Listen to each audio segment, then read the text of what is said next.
اگر تحریک انصاف الیکشن جیت گئی تو ایسے کرداروں کا احتساب کرے گی؟ بالکل کریں گے انشاءاللہ. دیکھیں آج فیض آباد دھرنا کیس 5 سال بعد اگر زندہ ہو گیا ہے, ان کرداروں کا تعین ہو رہا ہے, تو انشاءاللہ وہ وقت آئے گا. میں آپ کو ایک بات بتا دوں, بنگلہ دیش نے جب اپنے سابق چیف مارشل لا ایڈمنسٹریٹر کا احتساب کیا, سزا دی, جب انہوں نے سابق چیف جسٹس کے خلاف سزا دی, تو آج بنگلہ دیش ترقی کے راستے پہ ہے.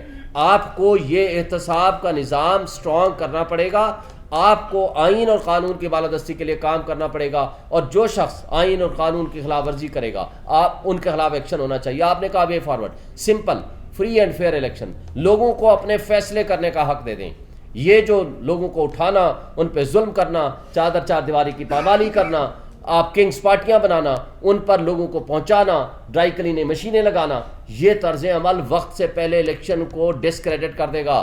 اور اس ڈسکریڈٹڈ الیکشن میں اگر آپ جائیں گے تو جو حکومت بنے گی اس کے اوپر نہ کوئی انٹرنیشنل ورلڈ ٹرسٹ کرے گی, نہ کوئی اپنا سرمایہ لے کر آئے گا, اور اس طرح کی لوری لنگڑی حکومت بنے گی جو پچھلے 16 مہینے میں اس ملک کو تباہی کے دلدل میں دھکیل کے بھاگ گئی ہے. اچھا بتائیں گے کہ فری اینڈ فیئر الیکشن ایک مرتبہ ہو جائیں, آئندہ کے لیے کوئی راستہ بن جائے, آئندہ یہ ڈیلے نہ ہو.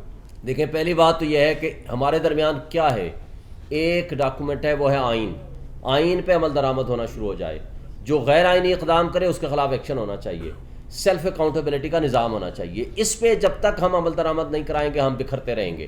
دیکھیں بات یہ ہے کہ 90 ڈیز کا الیکشن کا ٹائم ہے, 90 ڈیز مینس 90 ڈیز, 91 ڈیز تک جو لے کے جائے گا اس کے لیے وہ کانسٹیٹیوشنل ریزنز دے گا. خدا نخواستہ کوئی جنگ کی حالت ہو گئی ہے, خدا نخواستہ کوئی ایسی کیفیت پیدا ہو گئی ہے جیسے بے نظیر بھٹو کی شہادت ہوئی تھی, اس وقت چلو 1 مہینہ ڈیلے ہو گیا.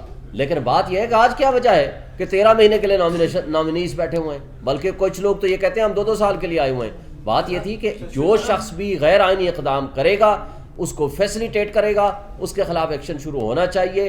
اور یہ بدقسمتی سے جب تک ہم اس کا راستہ نہیں روکیں گے اس وقت تک ہم اس طرح بکھرتے رہیں گے اور بھٹکتے رہیں گے. اور بھٹکنے والوں کے لیے ایک ہی حل ہے کہ وہ آئین کے تحت آئین کے تابع ہو جائیں, اور جس کے اوپر بہت پریشر ہو.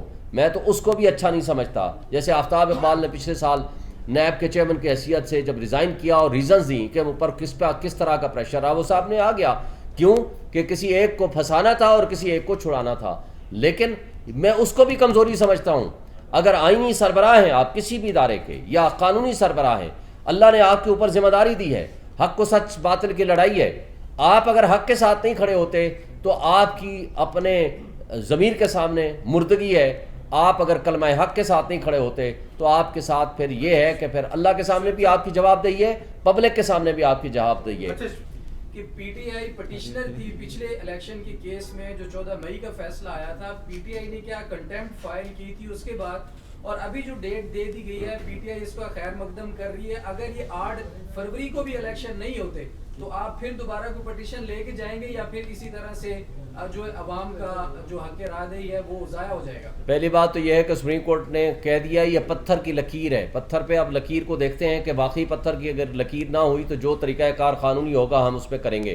دوسری بات, جو سپریم کورٹ کے پاس ہم یہ تیسری مرتبہ گئے ہوئے ہیں, جو پہلی 2 مرتبہ گئے تھے سپریم کورٹ نے آخری فیصلے میں 14 مئی کا الیکشن میں جب فیصلہ کیا اور ساتھ کہا کہ ہم اس پہ ایکشن لیں گے, اور پھر کہا کہ چیمبرز میں مستقل بنیادوں پر ہم اس کی پروسیڈنگز کریں گے, اور وہ کرتے رہے. تو لہٰذا ذمہ داری تھی, سپریم کورٹ اس پہ ایکشن لے رہا تھا. ان دی مین وائل کیا آ گیا آپ کے سامنے, گور صاحب نے بھی بتایا, review of judgment and order آ گیا, الیکشن کمیشن اس میں ریویو پٹیشن لے کے چلا گیا.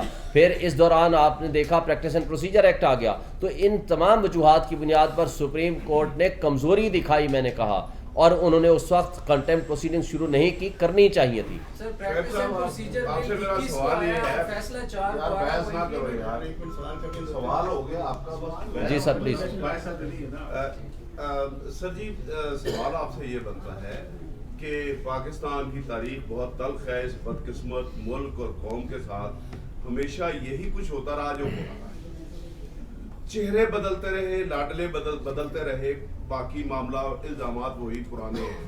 سب پہلے ماضی میں کوئی اور لگا رہا تھا, آج آپ لگا رہے ہیں. سوال یہ ہے کہ جو ایف اینڈ ورڈز آپ اب لگا رہے ہیں سارے, اس کی وجہ سے کیا الیکشنز مزید ڈیلے ہونے کا خدشہ تو نہیں ہے, اور اگر ہے تو کیا آپ کوئی وے فارورڈ